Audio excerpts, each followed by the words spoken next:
بسم الله الرحمن الرحيم. الحمد لله رب العالمين، وصلى الله وسلم وبارك على عبده ورسوله محمد وعلى آله وصحبه أجمعين. أما بعد، فإن الله تبارك وتعالى خلقنا في هذه الحياة الدنيا لتحقيق مقصد عظيم من مقاصد خلقه لعباده تبارك وتعالى، وهو تحقيق العبادة لله تبارك وتعالى. ولما كانت هذه العبادة هي صلاح القلوب وصلاح الأبدان، وتترتب عليها سعادة العبد في الدنيا والآخرة، كان من المهم ومن الأمور العظيمة التي يعنى بها المسلم هو عنايته بهذه العبادة وببذل أسباب إقامتها وصلاحها وتجنب أسباب نقصها وفسادها. Bismillahirrahmanirrahim. Setelah Syekh mengucapkan hamdalah dan bersolawat untuk Nabi yang kita cintai, Nabi Muhammad SAW beserta keluarganya dan para sahabatnya, beliau berkata, sesungguhnya Allah Tabaraka Ta'ala menciptakan kita di dunia ini untuk tujuan yang agung, tujuan yang besar, yakni dalam rangka mewujudkan ibadah kepada Allah semata. Ibadah dalam rangka memperbaiki hati dan badan yang akan menghasilkan kebahagiaan di dunia dan di akhirat. Dan di antara perkara yang penting adalah memperhatikan ibadah, memperbaikinya dan menjauhi segala umur atau perkara yang bisa menyelisihinya. ولهذا كانت عناية السلف والعلماء من بعدهم رحمهم الله على العناية بتزكية النفس، وتزكية النفس مما دلت عليها النصوص وأرشد الله عز وجل إليها، كما في قوله قد أفلح من زكاها وقد خاب من دساها. وقال الله تبارك وتعالى قد أفلح من تزكى. فتزكية النفوس من الأمور العظيمة التي شرعها الله لعباده، وكان السلف على عناية عظيمة بها، ولهذا ينبغي للمسلم أن يقف على حقيقتها وحدودها. وحديثنا في هذه اللقاءات إن شاء الله سيكون عن هذا الجانب العظيم، وهو تزكية النفس. التزكية في اللغة هي مصدر من الفعل زكى يزكي تزكية، والتزكية في اللغة هي النماء والزيادة. يقال زكى الزرع أي أنه نمى وزاد. ومنه قول النبي صلى الله عليه وسلم ما نقص مال من صدقة. فالصدقة تزكي المال وتزيده، ويبارك الله تبارك وتعالى فيه إذا تصدق المسلم منه. Oleh karena hal tersebut, kaum salaf dan para ulama setelah mereka memiliki perhatian yang begitu besar tentang tazkiyatun nufus. Di antara hal yang menunjukkan tentang pentingnya hal ini adalah adanya nas-nas yang menjelaskan hal tersebut. Di antaranya adalah firman Allah Subhanahu wa taala, qad aflaha man zakkaha wa qad khaba man dassaha. Sungguh telah beruntung orang yang mensucikan dirinya dan merugilah orang yang mengotori dirinya. Dan dalam ayat yang lain Allah Subhanahu wa taala berfirman, qad aflaha man tazakka. Beruntunglah orang yang telah mensucikan dirinya.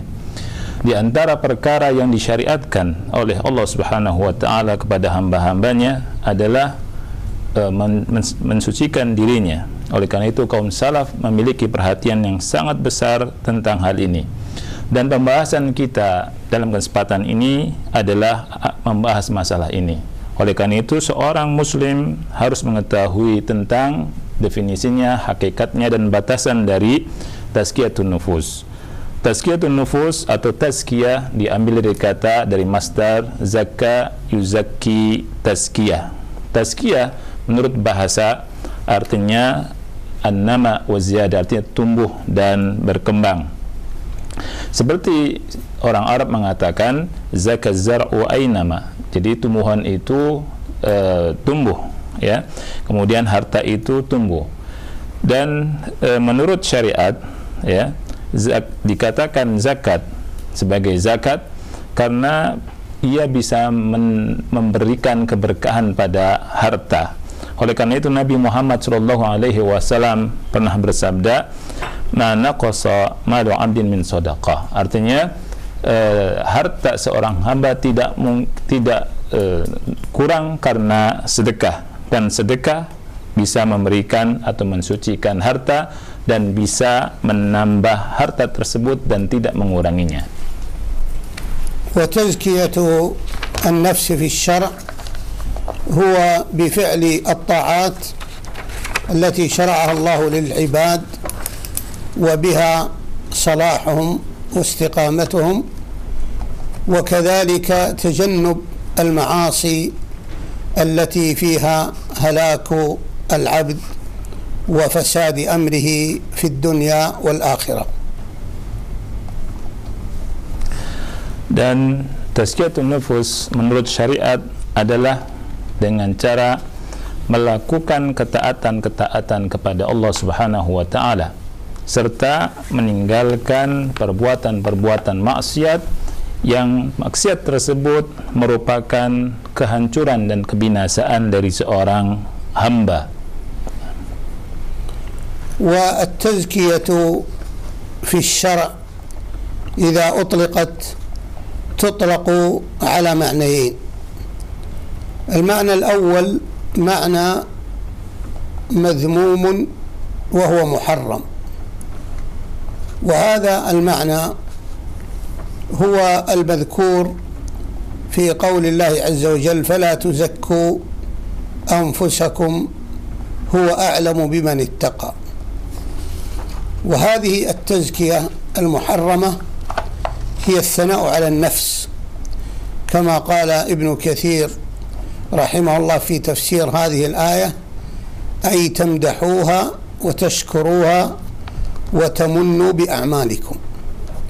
فهذه التزكية محرمة وقد نهى الله عنها، قال فلا تزكوا أنفسكم هو أعلم بمن اتقى.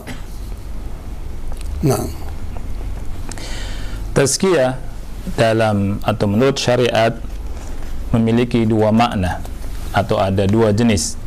Yang pertama madmum, yang tercela dan hukumnya diharamkan. Hal ini sebagaimana disebutkan dalam firman Allah Subhanahu wa taala, "Fala tuzakku anfusakum huwa a'lamu biman ittaqa." Artinya, janganlah kalian menganggap diri kalian itu suci. Dia, Allah Subhanahu wa taala, lebih mengetahui siapa yang paling bertakwa di antara kalian. Maksud dari tazkiyah di sini adalah memuji diri sendiri. Sebagaimana ayat ini ditafsirkan oleh Ibnu Katsir rahimahullahu taala, jadi makna fala tuzakku anfusakum, kata beliau, adalah kalian memuji diri kalian sendiri, mensyukurinya, dan tamunnu bi a'malikum, artinya kalian menganggap bahwa kalian berjasa dengan amal-amal kalian, dan ini diharamkan. Allah Subhanahu wa taala mengharamkan hal ini dengan firman-Nya fala tuzakku anfusakum, janganlah kalian memuji diri kalian sendiri. Wa amma an-naw' ats-tsani fahuwa at-tazkiyah al-mashru'ah al-mamduhah التي ذكرها الله عز وجل في قوله قد أفلح من زكاها وقد خاب من دساها. فهذه التزكية هي الممدوحة المشروعة لعباد الله عز وجل.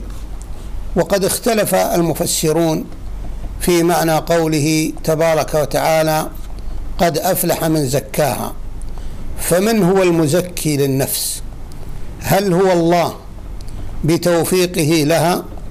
هذا على قول للمفسرين أن الله عز وجل هو الذي يزكي النفوس. والقول الثاني أن العبد هو الذي زكى نفسه بفعل الطاعات، أن العبد هو الذي زكى نفسه بفعل الطاعات. والنتيجة أن هذه النفس التي تحقق لها الزكاة هي ممدوحة، وهي عند الله عز وجل على خير، لأنه قد حصلت لها التزكية بفعل الطاعات وترك المحرمات. والصحيح أن التزكية قد تكون من الله عز وجل، وذلك بتوفيقه للعبد للطاعة، وقد تكون من العبد بتزكيته لنفسه بفعل الطاعات وتجنب المحرمات. Adapun jenis yang kedua dari tazkiyatun nufus adalah jenis yang disyariatkan, yang dipuji, dan ini didasari dengan firman Allah Subhanahu wa taala, qad aflaha man zakkaha wa qad khaba man dassaha. Sungguh beruntunglah orang yang mensucikan dirinya, dan merugilah orang yang mengotori di jiwanya atau dirinya.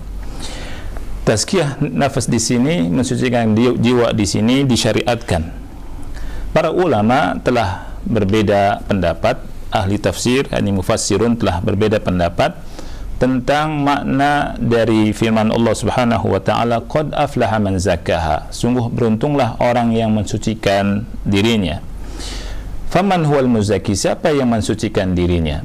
Pendapat yang pertama, yang dimaksud dengan yang mensucikan adalah Allah Subhanahu wa taala. Allah lah yang mensucikan jiwa-jiwa. Dan pendapat yang kedua mengatakan bahwa yang mensucikan diri adalah hamba itu sendiri. Hamba mensucikan dirinya dengan cara melakukan dengan mentaati Allah Subhanahu wa taala dan dengan menjauhkan diri dari perbuatan maksiat. Natijahnya atau hasilnya dari tazkiyah yang kedua ini adalah tazkiyah yang dipuji dan yang disyariatkan. Dan tazkiyah ini dihasilkan dengan cara melakukan perbuatan ketaatan dan meninggalkan perbuatan yang dilarang. Yang benar dari perbedaan pendapat ini adalah penggabungan dari dua pendapat ini, karena kadang tazkiyah an-nafas bisa datang dari Allah Subhanahu wa taala, maksudnya Allah lah yang mensucikan diri-diri atau jiwa-jiwa, dan kadang juga dari seorang hamba, di mana hamba tersebut melakukan perbuatan yang baik, ketaatan kepada Allah Subhanahu wa taala, dan menjauhkan dirinya dari perbuatan maksiat.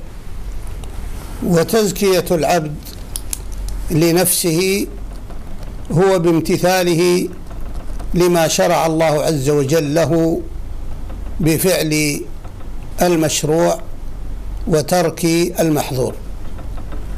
ولهذا نقول إن التزكية لها مرتبتان: تزكية العبد لنفسه بفعل المشروع، والمشروع هو الإيمان، والإيمان يتعلق بالأجزاء الثلاثة المذكورة في تعريف الإيمان عند سلف الأمة والعلماء من بعدهم، وهو أن الإيمان اعتقاد بالقلب، وقول باللسان، وعمل بالجوارح والأركان.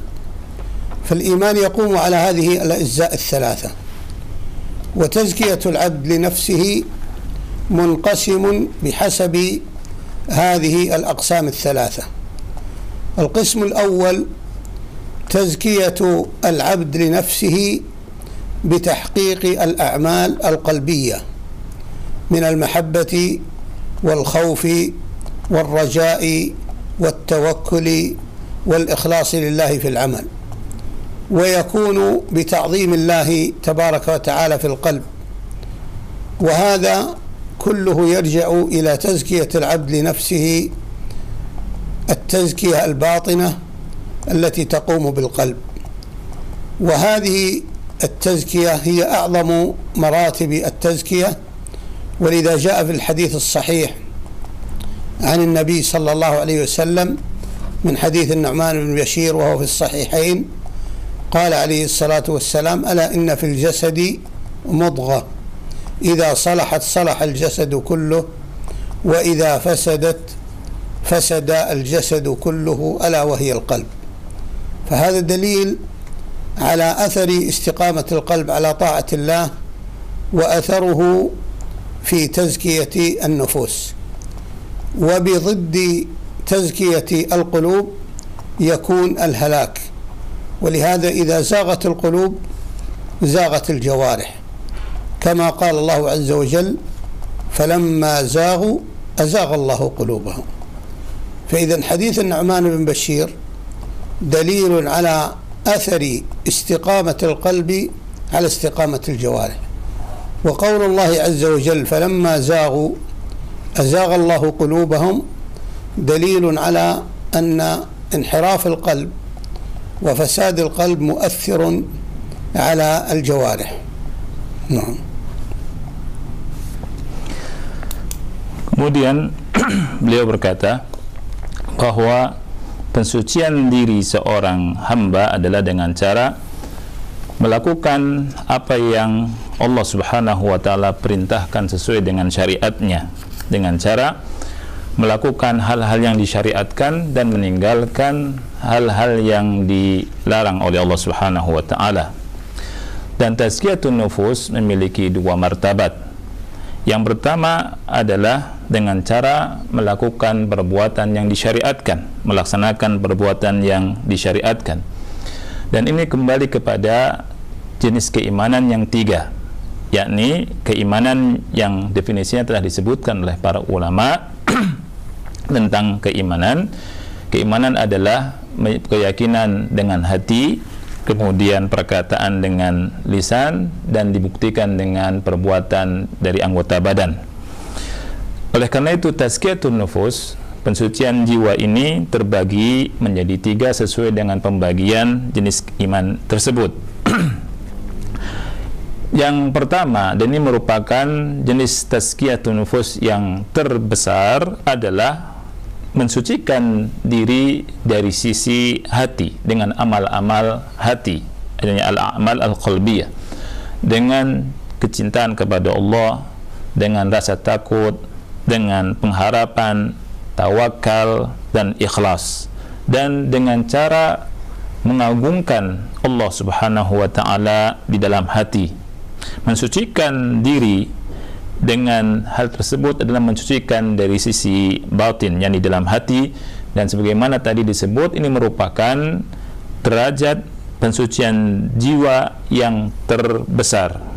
Ini didasari dengan hadis dari Nabi Muhammad SAW, hadis An-Nu'man bin Bashir radhiyallahu anhu, di mana Rasulullah SAW bersabda dalam hadisnya: ala wa inna fil jasad, ala inna fil jasadi mudghah idza salahat salahal jasadu kulluh wa idza fasadat fasadal jasadu kulluh ala wahyal qalb. Ketahuilah bahwa dalam jasad itu ada segumpal daging. Apabila dia baik, maka baiklah jasadnya. Apabila dia buruk, maka buruklah jasadnya. Hadis ini merupakan dalil akan pengaruh dari kebaikan hati, keistiqomahan hati kepada jasad, di mana hati apabila baik akan terlihat baiklah jasadnya, dan kebalikannya, apabila hati itu jelek, menyimpang, ya, dan tidak baik, maka ini pun akan terlihat dalam jasad, sebagaimana firman Allah Subhanahu wa Ta'ala: falamma zagu azaghallahu qulubahum. Ketika mereka menyimpang, maka Allah Subhanahu wa Ta'ala menyimpangkan hati-hati mereka. Hadis An-Nu'man bin Bashir menunjukkan tentang pengaruh hati akan anggota badan, dan ayat yang tadi disebut menunjukkan pengaruh hati juga akan anggota badan. Jadi menyimpangnya anggota badan karena menyimpangnya hati yang ada dalam jasadnya. القسم الثاني من أقسام التزكية المتعلقة بفعل المشروع هو تزكية العبد لنفسه بأعمال الجوارح، وهي الأعمال الظاهرة التي تقوم بالجوارح، ومنها أركان الإسلام، وهي الصلاة والزكاة والصوم والحج، وكذا بر الوالدين، وكذا الأمر بالمعروف والنهي عن المنكر المتعلق بالبدن، إلى غير ذلك من أعمال الجوارح. فإذا امتثلها المؤمن واستقام على فعل الطاعات بجوارحه قد زكى نفسه وأفلح بهذه التزكية التي شرعها الله عز وجل لعباده. وأنبه في هذا المقام على أهمية أعمال الجوارح، فإن بعض أهل البدع يزعمون أن الإيمان في القلب، وأن أعمال الجوارح هذه لا تؤثر في نقص الإيمان، وهذا كما يقوله المرجئة. والصحيح أن أعمال الجوارح مؤثرة في الإيمان، فإذا امتثل العبد طاعة الله عز وجل زاد إيمانه، وإذا قصر أو ارتكب المحرمات نقص إيمانه.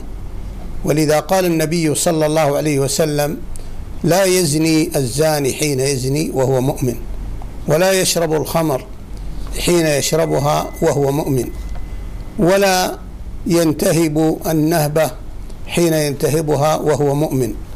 فدل على نفي الإيمان بفعل بعض المعاصي المتعلقة بالجوارح، وكذلك دلت النصوص على زيادة الإيمان بفعل الطاعات. ولهذا سمى الله تبارك وتعالى الصلاة إيمانا، كما قال الله عز وجل: وما كان الله ليضيع إيمانكم.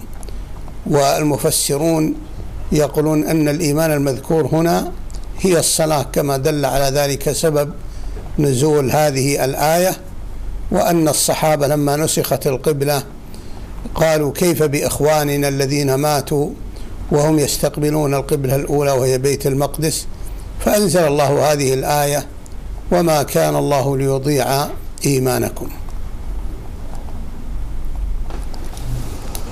Jenis yang kedua dari tazkiyatun nufus adalah seorang hamba mensucikan dirinya dengan amal-amal kebajikan, amal-amal jawarih, amal zahirah, perbuatan-perbuatan yang nampak. Di antaranya adalah arkan al-Islam, rukun-rukun Islam, seperti sholat, seperti zakat, seperti puasa, seperti haji, birrul walidain, amar ma'ruf nahi munkar. Dan ini amalan-amalan yang berhubungan dengan atau yang terkait dengan badan. Nah, jadi istiqomahnya badan, ya, itu ketika seseorang melakukan amalan-amalan kebajikan. Orang yang melakukan amalan kebajikan berarti dia telah mensucikan dirinya. Di sini ada tanbih yang penting, ada peringatan yang penting tentang amal jawarih, pentingnya amal jawarih. Karena ahlul bid'ah seperti murji'ah mengatakan bahwa iman itu dalam hati saja, tidak ada hubungannya dengan amalan. Yang benar bahwa amal jawarih, perbuatan anggota badan yang nampak, ini sangat berpengaruh terhadap keimanan. Apabila seseorang melaksanakan perintah Allah Subhanahu wa ta'ala, maka bertambahlah keimanannya. Apabila seseorang berkurang amalannya atau lalai dalam amalannya, maka berkuranglah imannya. Sebagaimana sabda Nabi Muhammad SAW, tidaklah berzina orang yang berzina dalam keadaan ketika dia berzina dalam keadaan beriman, dan tidaklah orang yang mencuri ketika dia mencuri dalam keadaan beriman. Dan hadis ini menunjukkan bahwa penafian keimanan dengan perbuatan anggota badan ini menunjukkan bahwa ada pengaruh yang begitu besar akan keimanan dari perbuatan anggota badan. Oleh karena itu, iman akan bertambah dengan melakukan perbuatan-perbuatan yang taat, dan ketaatan dari anggota badan atau amal jawarih juga dikatakan dengan iman, ya. Dan ini didasari dengan firman Allah Subhanahu wa taala bahwa amalan itu sangat terkait dengan iman, sebagaimana Allah Subhanahu wa taala menyebut salat dengan keimanan. Allah Subhanahu wa taala berfirman, "Wa ma kana Allahu liyudhi'a imanakum." Allah Subhanahu wa taala tidak menyia-nyiakan iman kalian. Maksud iman kalian di sini adalah salat kalian. Dan ini dapat kita ketahui ketika kita mengetahui sebab turunnya ayat yang mulia ini. Sebab turunnya ayat yang mulia ini adalah ketika menghadap kiblat menghadap ke arah Mekah, ke Ka'bah, mengganti dari kiblat yang ke Baitul Maqdis, maka para sahabat bertanya, bagaimana dengan para sahabat yang sudah meninggal, yang kiblatnya mengarah ke Baitul Maqdis? Maka turunlah firman Allah Subhanahu wa taala, "Wa ma kana Allahu liyudhi'a imanakum." Allah Subhanahu wa taala tidak sekali-kali menyia-nyiakan iman kalian, maksudnya salat kalian.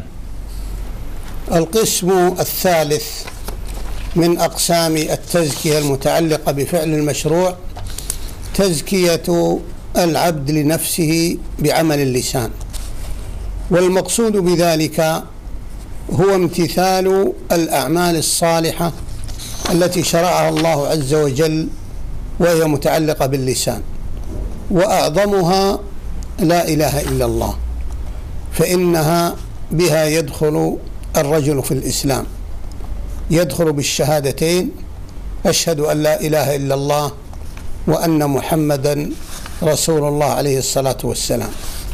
ومن ذلك أيضا الذي تحصل به التزكية من جهة اللسان كل الأعمال المتعلقة باللسان كقراءة القرآن وذكر الله تبارك وتعالى، وكذلك الدعوة إلى الله عز وجل باللسان، وكذا الأمر بالمعروف والنهي عن المنكر المتعلق باللسان. فيمتثل المؤمن كل الأعمال الصالحة التي شرعها الله عز وجل له سبحانه وتعالى، شرعها الله سبحانه وتعالى للعبد، وهي متعلقة باللسان. وينبغي أن ينبه أن التزكية المضافة للسان والقول هي على قسمين كما تقدم: تزكية محرمة، وهو أن يزكي الإنسان نفسه بمدحها، كأن يمدح نفسه ويقول أنا مؤمن وأنا رجل صالح وأنا كذا وكذا، فهذا لا يجوز. وقد قال الله عز وجل: فلا تزكوا أنفسكم هو أعلم بمن اتقى. والنوع الثاني هي التزكية المشروعة، وهو أن يمتثل فعل الطاعات المتعلقة باللسان كما تقدم. نعم. Jenis yang ketiga adalah tazkiyatun nufus dengan amalan lisan. Yang dimaksud dengan tazkiyatun nufus dengan amalan lisan adalah seorang hamba mengamalkan perintah-perintah Allah Subhanahu wa taala atau amalan-amalan yang soleh yang berkaitan dengan lisan. Yang paling besar dari amalan lisan adalah mengucapkan la ilaha illallah, yang dengan sebabnya seseorang masuk ke dalam agama Islam. Seseorang yang masuk ke dalam agama Islam, dia harus mengucapkan dua kalimat syahadat, syahadat la ilaha illallah dan Muhammad Rasulullah. Kemudian di antara contoh amalan yang terkait dengan amalan lisan adalah seperti membaca Al-Quran, seperti zikrullah, seperti berdakwah kepada Allah Subhanahu wa taala yang berhubungan dengan lisan, seperti beramar ma'ruf nahi munkar yang berhubungan dengan lisan. Seorang hamba menjalankan perintah Allah Subhanahu wa taala dengan perintah yang terkait dari apa-apa yang disyariatkan oleh Allah Subhanahu wa taala kepada hamba tersebut dari hal-hal yang berhubungan dengan lisan. Dan di sini ada tanbih, ya, ada hal yang harus yang harus diketahui, bahwa tazkiyatun nufus atau hal yang berhubungan dengan lisan ini terbagi dua. Yang pertama yang diharamkan, dan ini telah berlalu penjelasannya. Maksudnya adalah memuji diri sendiri dengan lisan, ya, memuji diri sendiri dengan lisan. Dia mengatakan misalkan ana mu'min, aku adalah orang yang beriman, aku adalah orang yang soleh. Hadza la yajuz, ini tidak boleh, ini diharamkan. Dan Allah Subhanahu wa taala berfirman, fala tuzakku anfusakum huwa a'lamu biman ittaqa. Janganlah kalian menganggap diri kalian suci, dia Allah Subhanahu wa taala lebih mengetahui siapa yang lebih bertakwa di antara kalian. Kemudian yang kedua, ya, disyariatkan. Yang disyariatkan ini adalah tazkiyatun nafas dengan lisan, dengan amalan-amalan tadi yang disebutkan dari hal ini.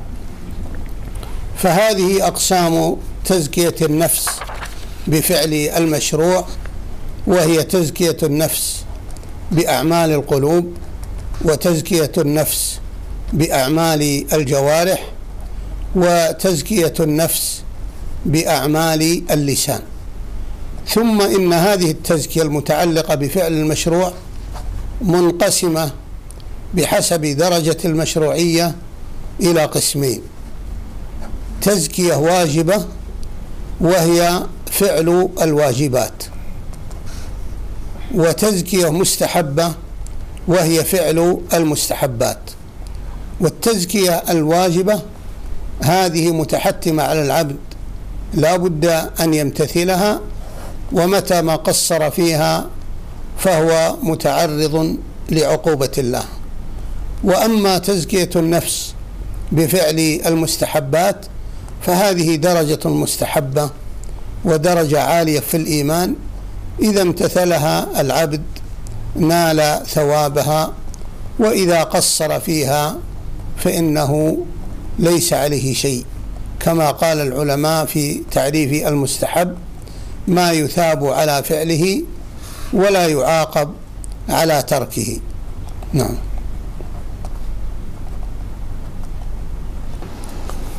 Inilah jenis tazkiyatun nafas yang tiga hal, ya, yang tiga jenis ini, yakni tazkiyatun nufus yang berhubungan dengan amalan-amalan hati, yang kedua tazkiyatun nufus yang berhubungan dengan amalan-amalan anggota badan, perbuatan, dan tazkiyatun nufus yang berhubungan dengan lisan, yang berhubungan dengan amalan-amalan lisan.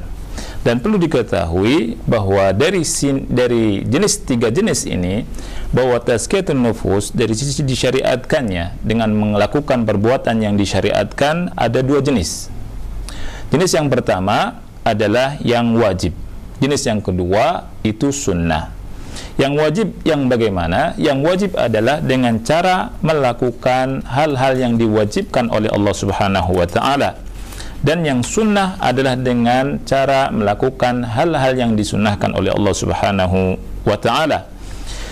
Jenis yang pertama, apabila seseorang, yakni seorang hamba, tentunya jenis yang pertama ini wajib bagi seorang hamba untuk melakukannya. Apabila seseorang dia lalai atau tidak melakukan kewajiban, maka dia akan diancam dengan ukubah dari Allah Subhanahu wa taala, artinya siksaan, ya, sanksi dari Allah Subhanahu wa taala. Adapun jenis yang kedua yang mustahab, yang disunnahkan adalah ini darajah yang mustahabbah, derajat yang tinggi. Apabila seorang hamba melakukannya, maka dia akan mendapatkan pahalanya dari Allah Subhanahu wa taala. Dan apabila seorang hamba lalai tidak melakukan hal yang sunnah, maka tidak ada sesuatu atau tidak laisa alaihi syai', artinya tidak ada kewajiban baginya. Dan sebagaimana definisi sunnah mustahab adalah ma yusabu ala fi'lihi wa la yu'aqabu ala tarkihi. Sunnah itu atau mustahab adalah sesuatu yang dikerjakan mendapatkan pahala dan tidak disanksi, tidak disiksa karena meninggalkannya.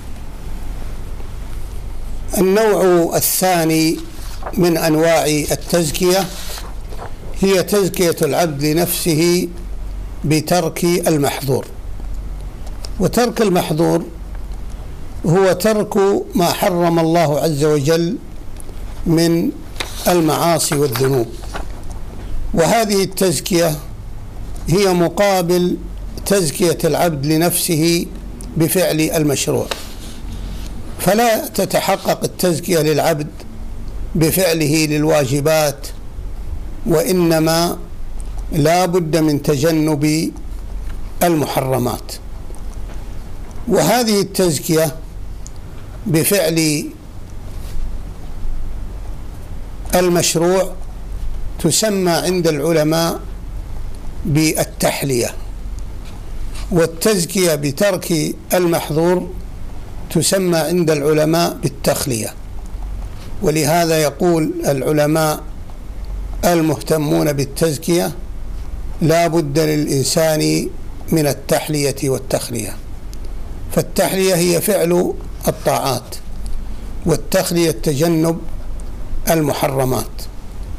ومتى ما استقام العبد على فعل الواجب، وهذه تزكية بفعل المشروع، وتجنب المعاصي، وهذه تزكية بترك المحظور، قد زكى نفسه. ثم تكون بعد ذلك الدرجة المستحبة كما تقدم بفعل المستحبات من جهة الفعل، وبترك المكروهات من جهة النهي. ولهذا فإن هذه الأحكام التكليفية الخمسة تقوم على هذا الأمر، وهو الواجب والمستحب، وهذا هو المشروع، والمحرم والمكروه، وهذا هو المحظور، وبينهما المباح لا يتعبد لله عز وجل بفعله ولا بتركه باعتبار ذاته، وقد يعبد الله به باعتبار مقاصد أخرى، كأن يأكل الرجل الطعام المباح ليتقوى على طاعة الله. وقد يكون المباح محرما إذا أكل ليتقوى على قتال المسلمين أو على أذيتهم، فإن هذا يكون بحسب المقاصد. Jenis yang kedua dari tazkiyatun nufus, tadi yang pertama adalah melakukan hal yang diperintah oleh Allah Subhanahu wa taala dari amal soleh.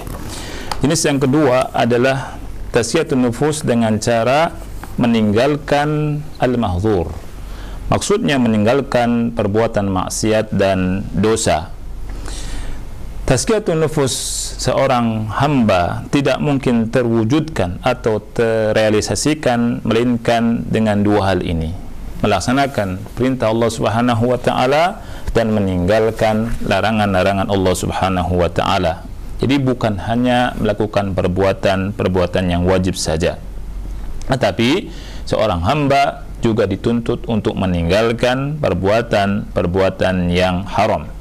Kemudian tadi beliau mengatakan bahwa fi'lul masyru', melakukan perbuatan yang disyariatkan, disebut oleh ulama dengan tahliyah. Tahliyah di sini artinya adalah hiasan, menghias diri dengan cara melakukan ketaatan kepada Allah Subhanahu wa taala. Adapun tarkul mahdzur, meninggalkan perbuatan yang dilarang atau maksiat, ini disebut dengan takhliyah. Takhliyah artinya adalah mensucikan diri, ya, membersihkan jiwa dengan cara menjauhkan diri dari hal-hal yang dilarang oleh Allah Subhanahu wa taala. Seorang hamba apabila melakukan hal yang wajib, melakukan perintah Allah Subhanahu wa taala dan meninggalkan larangan Allah Subhanahu wa taala, maka dia telah mensucikan dirinya. Dan perlu diketahui bahwa yang mustahab itu masuk ke dalam perintah dari apa yang diperintahkan oleh Allah Subhanahu wa taala dari ketaatan. Dan juga berikutnya hal-hal yang makruh ini juga diperintahkan untuk ditinggalkan, karena ini bagian daripada larangan. Oleh karena itu yang disyariatkan masyru' itu mencakup dua hal, mencakup yang wajib dan yang mencakup yang mustahab. Adapun yang mahdzur yang dilarang mencakup dua hal, yakni yang diharamkan dan yang dimakruhkan. Antara keduanya, antara bainahuma, ada yang mubah. Yang mubah ini secara zatnya kita tidak beribadah dengan hal yang mubah. Hanya saja ketika dilihat dari sisi niat, maka yang mubah ini bisa kembali kepada niat tersebut. Apabila seseorang mengkonsumsi makanan yang mubah dengan niat untuk menguatkan dirinya, mendekatkan diri kepada Allah, beribadah kepada Allah Subhanahu wa taala, maka dia memakan makanan tersebut mendapatkan atau dinilai sebagai ibadah. Tetapi apabila seseorang memakan makanan untuk membunuh kaum muslimin, untuk qital muslimin, untuk membunuh orang-orang Islam, maka dia mengkonsumsi yang mubah ini dijatuhi hukumnya menjadi haram. إذا تقرر لدينا أن تزكية العبد لنفسه تكون بفعل المشروع وترك المحظور، تكلم العلماء رحمهم الله في أيهما أنفع للعبد. هل الأنفع له في تزكية نفسه فعل المشروع أو ترك المحظور؟ فمن العلماء من مال إلى القول بأن فعل المشروع أنفع. قالوا لأن فعل المشروع فيه مشقة، الذي يصلي ويصوم ويحج ويجاهد هذا فيه مشقة، وأما ترك المحظور فهو من باب التخلية ليس فيه مشقة. ففضل بعض أهل العلم فعل المشروع على ترك المحظور من هذه الجهة، وأضافوا أيضا لهذا أن فعل المشروع يتضمن تكفير الذنوب، فإذا صلى العبد كفرت ذنوبه، فالصلوات الخمس تكفر ما بينها من الذنوب، ورمضان إلى رمضان، وكذلك الحج، من حج ولم يرفث رجع من ذنوبه كيوم ولدته أمه كما جاء في الحديث. ومن العلماء من قال إن تجنب المحظور أبلغ في تزكية النفس من فعل المحظور. قالوا لأن النبي صلى الله عليه وسلم قال كما جاء في الحديث عند البخاري: إذا نهيتكم عن شيء فانتهوا، وإذا أمرتكم بشيء فأتوا منه ما استطعتم. فقالوا إن الأمر علق على الاستطاعة، والنهي جاء الجزم بتركه، فما جاء الشارع بالجزم بتركه مقدم على ما علق على الاستطاعة. والصحيح أن هذا الوجه محل نظر، فإن كون النبي صلى الله عليه وسلم جزم في ترك المحرم وعلق فعل المشروع بالاستطاعة ليس لأهمية ترك المحظور على فعل المشروع، ولكن لأن المشروع متعلق بالفعل، والفعل قد يعجز عنها الإنسان، ولهذا علق على الاستطاعة كما قال الله عز وجل: فاتقوا الله ما استطعتم. وأما ترك المحظور فإنه لا يتعلق بفعل، فالكل يقدر عليه، ولهذا يتبين أن ترك المحظور مقدور عليه لكل أحد، لأنه من باب الترك. والذي يظهر والله أعلم أن فعل المشروع أنه أبلغ من ترك المحظور في تزكية النفس، لأن فيه من الجهد والمشقة أحيانا، وإن كانت المشقة ليست مقصودة للشارع وليست مقصودة للعامل، ولكن قد تحصل أحيانا في العبادة، ففعل المشروع هو أبلغ. ولأن أيضا المعاصي قد يتركها من يتركها لعدم الرغبة فيها، وأما فعل الطاعات فإنه لا يفعلها إلا محتسب لله بذلك. نسأل الله التوفيق الجميع. هذا والله أعلم، وصلى الله وسلم وبارك على عبده ورسوله محمد وعلى آله وصحبه أجمعين. Kemudian beliau berkata, apabila sudah dipastikan pada yang telah lalu, atau sudah kita ketahui bahwa tazkiyatun nufus itu bisa dengan cara melakukan perbuatan yang disyariatkan dan meninggalkan hal yang dilarang, maka ada pertanyaan. Di antara dua hal tersebut, apa yang paling bermanfaat? Apakah fi'il masyru' melakukan yang disyariatkan, apakah meninggalkan perbuatan yang dilarang? Di antara ulama berbeda pendapat dalam masalah ini. Di antara ulama, minal ulama, ya, di antara ulama ada yang mengatakan bahwa fi'lul masyru', melakukan perbuatan yang disyariatkan, ini lebih bermanfaat, dengan alasan di dalamnya ada masyaqqah, ada sesuatu yang berat yang dilakukan oleh seorang hamba. Adapun meninggalkan perbuatan yang dilarang, tidak ada masyaqqah, tidak ada keberatan, dia tinggal meninggalkan perbuatan saja. Dan begitu juga melakukan perbuatan yang disyariatkan, ya tadamman, mencakup penghapusan dosa dan penghapusan dosa. Contohnya salat 5 waktu. Di antara salat dengan salat yang lain bisa menghapuskan dosa seorang hamba. Dari Ramadan ke Ramadan bisa menghapuskan dosa seorang hamba. Begitu juga haji. Disebutkan dalam keutamaan haji, di dalamnya orang yang menunaikan ibadah haji, dia kembali seakan-akan menjadi orang yang baru dilahirkan oleh ibunya. Kemudian di antara ulama ada yang mengatakan bahwa tarkul mahdzur, artinya meninggalkan perbuatan yang dilarang, ini lebih bermanfaat, karena Nabi SAW mengaitkan perintah dengan istita'ah. Adapun larangan ini dengan jazm, harus ditinggalkan, ya. Rasulullah SAW berkata, "Idzan nahaitukum an syai'in fantahu." Ya, apabila aku melarang kalian dengan sesuatu, maka tinggalkan. Apabila fa idza amartukum bi syai'in fa'tu minhu mastata'tum, apabila aku perintahkan kalian dengan sesuatu, lakukan sesuai dengan kemampuan kalian. Jadi perintah itu ada kaitannya dengan kemampuan. Adapun larangan harus jazm, harus betul-betul meninggalkannya.